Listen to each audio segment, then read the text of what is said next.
Did you know that 90% of successful people have experienced significant failure before their triumph? Quite a surprising statistic, isn't it? But it's true. Success isn't born out of luck or sheer talent alone, but often, it's the result of perseverance through failure.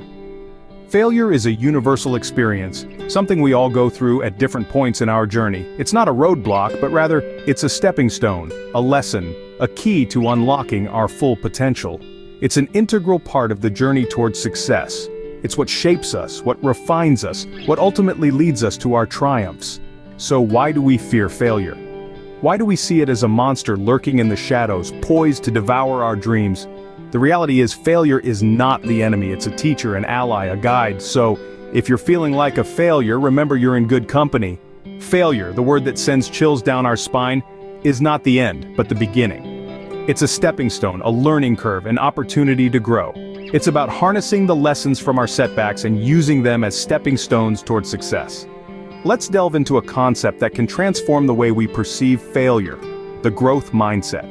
This is the belief that our abilities and intelligence can be developed through dedication, effort, and learning from our mistakes. Failure, in this context, is not a dead end. It's a detour, a redirection, a new path carved out by lessons learned. Think about it. When we were toddlers learning to walk, we didn't just stand up and start striding across the room. We stumbled, we fell, we got back up, and we tried again, and again, and again. Each fall taught us something about balance, about movement, about resilience. That's the growth mindset in action. Now let's look at some real-world examples. We all know the name Thomas Edison, the man who invented the light bulb. But did you know he failed 1,000 times before he succeeded? When asked about his failures, he simply said, "I have not failed, I've just found 10,000 ways that won't work." That's the power of embracing failure and adopting a growth mindset. Or consider the story of J.K. Rowling, the author of the Harry Potter series.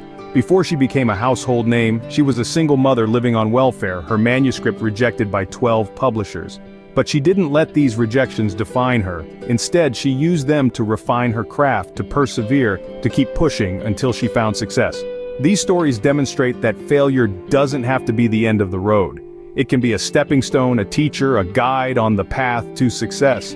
The key is to not let failure define us, but to let it refine us. To learn from it, to grow from it, to use it as fuel for our journey. Failure only becomes a problem when we let it define us, not refine us. So let's embrace failure, let's learn from it, let's grow from it. Because in the end, it's not about how many times we fall, but how many times we get back up. So how do you bounce back from failure? It's simpler than you think.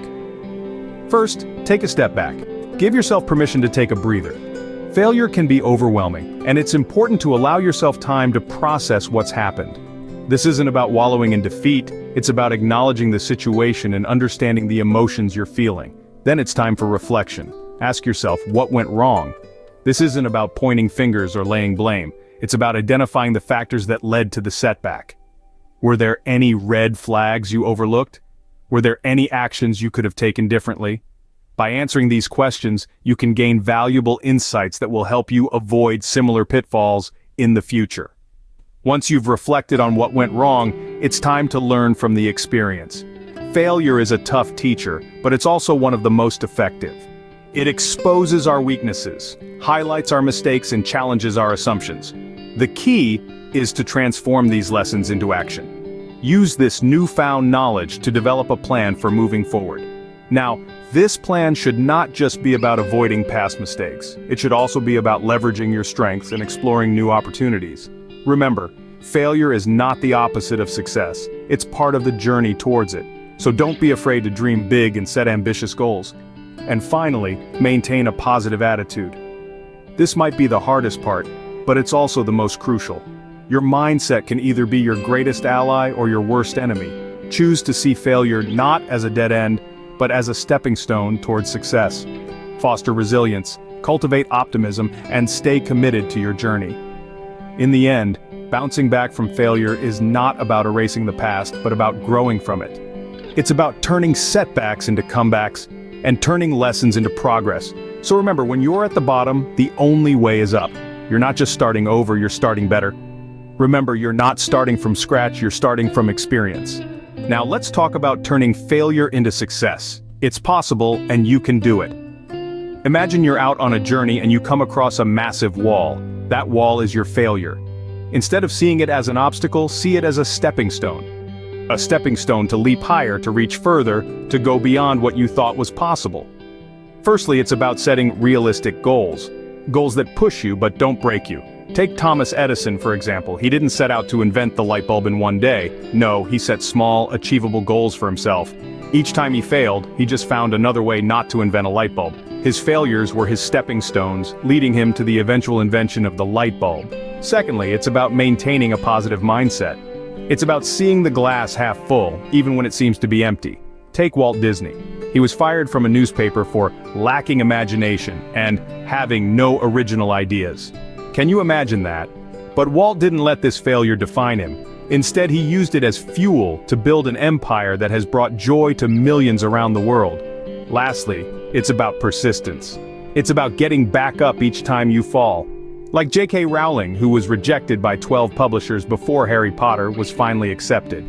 Each rejection was a stepping stone, bringing her closer to the success that was waiting just around the corner. Remember, failure is not the end. It's just a detour on your journey to success. It's a chance to learn, to grow, to become better. It's an opportunity to prove to yourself that you can overcome, you can conquer, and you can succeed.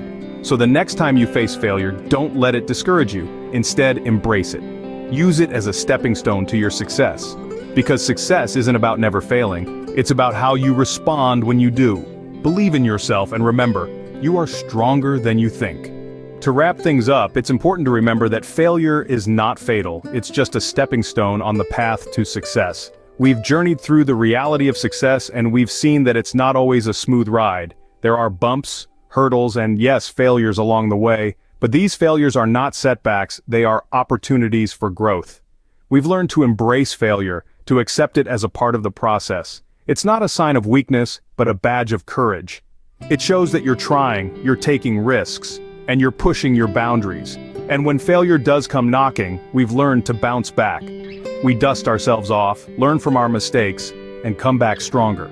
We turn our failures into stepping stones, using them to propel ourselves towards success. Maintaining a positive attitude and a growth mindset is key. It's not about how many times you fall, but how many times you get back up. So next time you fail, remember you're not falling backward, you're propelling forward.